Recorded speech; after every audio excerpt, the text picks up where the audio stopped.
Ito yung listahan ho, mga bossing, ng kinasuhan daw po, mga kababayan. Naku po, ayan si Jason. si Hala! Hala! Ngayon ko lang nakita to, si Aaron, pati si Aaron Peña. O game, isa-isahin ho natin, mga boss chief amo, sir. No? To assist the NBI in exercising its above mentioned investigation, no? Investigative power, listed below are the name of the involved social media personalities, no? Along with the links to the respective social media accounts. Unang-una ho dyan, mga kababayan, si Trixie Cruz Angeles and Ahmed Paglinawan ho, mga bossing. Ang tanong, sino kaya dito? O parehas kaya ito, no, nakasama doon sa kaso? Ayan o, Trixie Cruz Angeles and Ahmed. O, yan yung channel nila, di ba ho, mga kababayan? O, yan yung mismong channel nila. Saglit lang. I-message ko si Jordan G. Interview ni Senrisa. O, yan. Sumunod, Crispy. Crispy.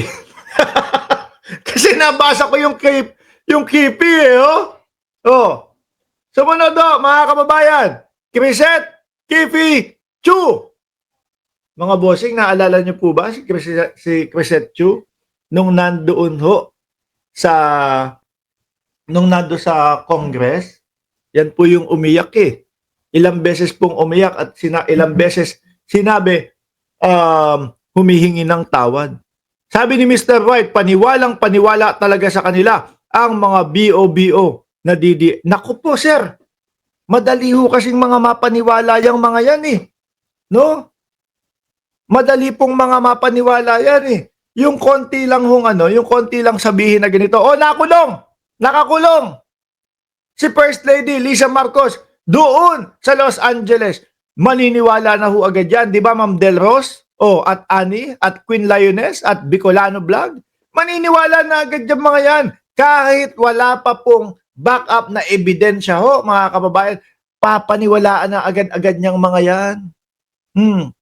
Isa, si Crisette Chu, mga kababayan, yung pumunta po doon sa Congress, no? At umiyak. At 4 na beses nag-sorry. Kasama po ni Mark Lopez na nagsabing, opo, fake news po ako. May pag-amin. Di po ba? Kasama si, sino pa ba? Yung isa, yung Kiambao. Yung Kiambao naman, ang sabi, opo, tanga po ako. No? Ngayon naman, Rob Rances. Ay, hindi ko kilala ito. Kilala nyo ito, mga kababayan? Hindi ko kilala yan, yung number 3. No? Pang-4, Sas Rogando Sasot. Papakita ko sa inyo yung pinost ni Sas Sasot. No? Tungkol dyan, para kahit papaano alam natin, mga kababayan, kung saan siguro nanggaling yung hugot na pagkakaso ni Senadora Risa Ontiveros. Bakit kasi sila umaabot sa ganyan? Ay, nako. Tamang, simple-simple hong mag-vlog, mga kababayan. No? Ang simple-simpleng mag-vlog. Eto, yung post yata. Ito yung post ni Sas. Ayan. Risa girl, makinig ka sa akin. Nilaglag ka ng mga kasabwat mo. Pwede bang ikaw lang mukhang malinis sa kanila? Ika nga, in the land of the blind, the one-eyed man is king. What they did to Sarah, they will do to you. Kung di mo pa gets, you are not as brilliant as I think you are. Ako ho, mga boss chief amo, sir, naniniwala ho ako, mga kababayan, naniniwala ho ako na bago po magkaso itong mga ito, bago po mag-file, no? Kaninang umaga, inalam po nilang maigi yan. Pinag-aralan po nilang maigi yan. No? Kasi kapag kaganyan, no, may meeting ka with the lawyers, may meeting ka with the team, o ano ba, Sa tingin niyo po ba, etong gagawin natin pagkakaso sa kanila, may kahihinatnan, may kahahantungan? Or, wala lang, matatalo lang tayo, magsasayang lang tayo ng oras. Ganun ho yan, mga bossing. Hindi po, no, basta naisipan ko na magkaso. Yung mga lawyer, sasabihin pa din sa inyo yan, may tulog to ha, no? Susubukan natin. Pero kung porsigido ka, may tulog ito, may talo ito. Gaganyanin pa din po ng lawyer, mga kababayan. Pero eto mukhang malakas eh. Siguro sinabi sa kanilang vlog talagang totoong nagbayad si Risa Ontiveros. Sabi ni Sir Archie Beroya, malaking pera kasi ang na-receive nila kaya hindi sila tumitigil. Ito po ang nalungkot ako, mga bossing. Kaibigan ko ho ito eh. Kaibigan namin nila Congressman Mike Cervera. Supportahan niyo po ang channel ni Boss Mike Cervera, mga kababayan. Aaron Peña o si Old School Pinoy. Ano kaya yung vlog niya? Nalungkot naman ako diyan, nakasama pala siya. No? Kasama siya sa nakakasuha. Mabait ho yan si Aaron Peña, mga kababayan.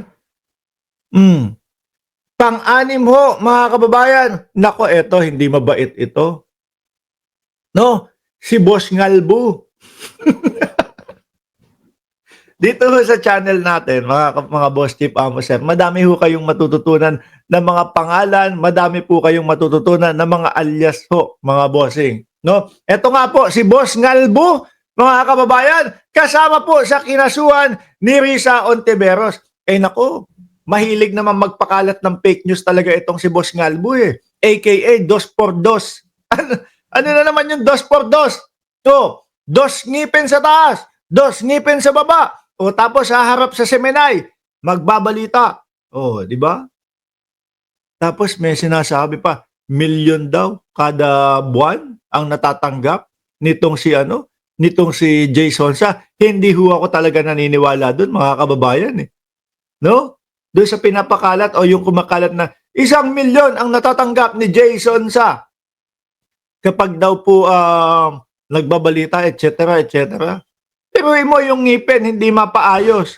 Tapos sumusweldo ng 1 milyon. Meron pa tong pinakalat.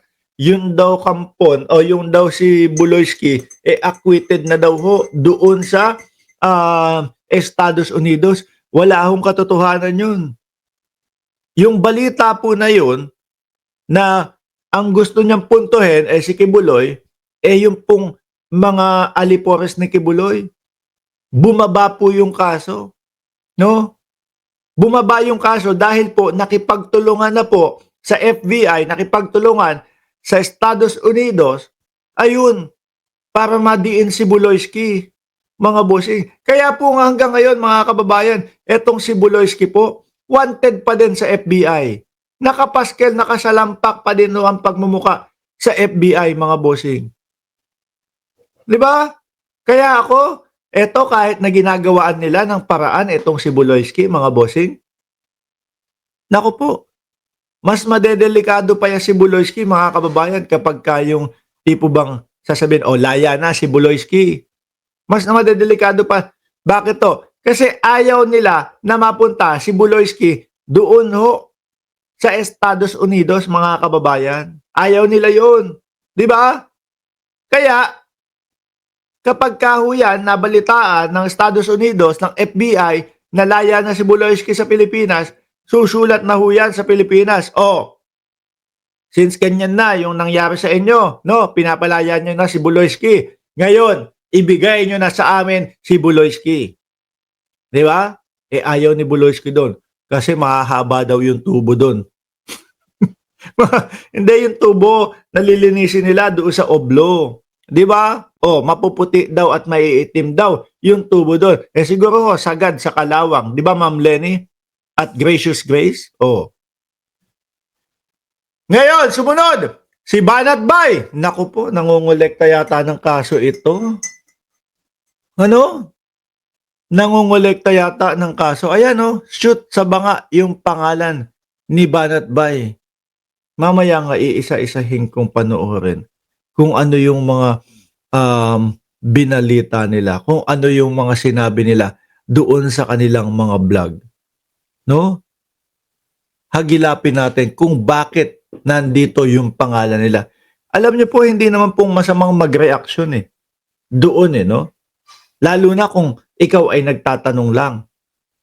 Pero kapag ka ikaw, sinasabi mo, nako, totoo yan, nagbayad si Risa Ontiveros ng ganitong pera diyan sa sa witness. Ibig sabihin, kasama ka sa nagbibintang doon. Nandiyan din si Tio Paeng at si Tio Moreno. Oh, nako, ito dikit na dikit kay Sara Duterte to no? Mahilig din ito, mga kababayan. Yung tipo bang ano yung sinabi niya doon? Yung para lang ma-connect pero duwag naman, no? Yung sasabihin, based on what we've heard, numonongga pa. Gumaganon pa, mga bossing, no? Hindi kayang rektahin na sila ang may pakana, may sila ang nagsasabi na nagbabayad si House Speaker Martin Romualdez o nagbayad si Martin Romualdez doon sa mga congressman upang lumagda sa impeachment ni Inday Sara Duterte. Ang sabi nila, based on what we've heard, mga bag na itim po na may lamang pera ang iniaabot doon sa mga congressman daw Hindi naman mapatunayan. Wala naman pong mga ebidensya. Yan ang mahihirap po doon sa laban nila, mga bossing. Bakit mga kababayan? Mahirap ipaglaban ang kasinungalingan. Mahirap ipaglaban ang walang ebidensya. Kaya nga ang ginagawa ni Inday Sara Duterte kapag may banat siya, di ba sasabihin niya, ganito, yung mga Luistro, may utang sa amin yan. 8 milyon ang utang sa amin yan. Kapag hindi siya sinagot, tuloy lang siya. Pero pag sinagot siya, hinanapan ng ebidensya, wala na. Hindi na magsasalita Tahimik na, tikom na, hindi na palalakihin. Di ba? Pangsyam, si Rendel Esguerra. Sino yun? Hindi ko kilala yun. No, hindi ko lang. Yung pang-10, ito, nalungkot din ako, mga kababayan. Si Miss Joey Cruz, kasama doon sa nakasuhan po. Bakit mga kababayan? Ba't tayo nalungkot? Kaibigan din natin yan, mga bossing. At, kumbaga, nakasama din po natin dito sa ating channel, si Miss Joey. No? Magaling si Miss Joey, lalong-lalo, matalino. Sabi ko nga, hindi ako kukuha nung makakasama kong host dito, kung hindi matalino. Kaya lang, ayun, doon siya napunta sa side ng mga DDS, mga bossing. Sumunod, si Celis! Naku po, eto, si Caselis. Mga kababayan, kasama din, nagtatago na nga sa Estados Unidos, ayan, nakasuhan pa. Ito yung sumigaw naman ng kangaroo court. May kangaroo court daw mga kababayan. At ito din po ang nakikita ko na ang tingin ko lang mga kababayan, na nagturo ng mga pagsusunog na gulong doon sa mga mga KOJC. Si Ka Eric Celis. Bakit to? Di ba naalala nyo nung inaaresto na si Buloyski? Meron pa nalalaman yung mga KOJC na magsunog-sunog ng gulong, mga bossing. Di ba? Sabi ko, walang iba na magtuturo dito, kundi si Celis lang naman. Dahil siya yung dating NPA. Siya yung dating nasa ganyan. Di ba, mga bossing? Tingnan natin kung nandoon na sa atin yung kay Senador Risa Ontiveros. Saglit lang mga kababayan. No?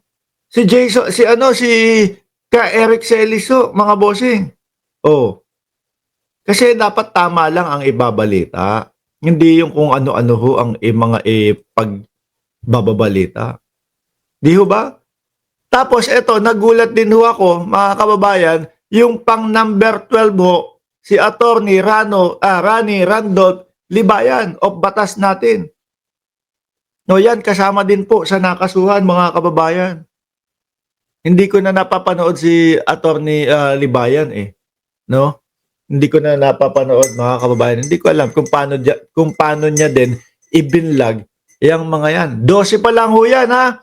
At tingin ko mga boss chief mo sir, mukhang may mga iba pang mga pangalan na sasabihin na kasama doon sa kaso o mga susunod na makakasuhan ho.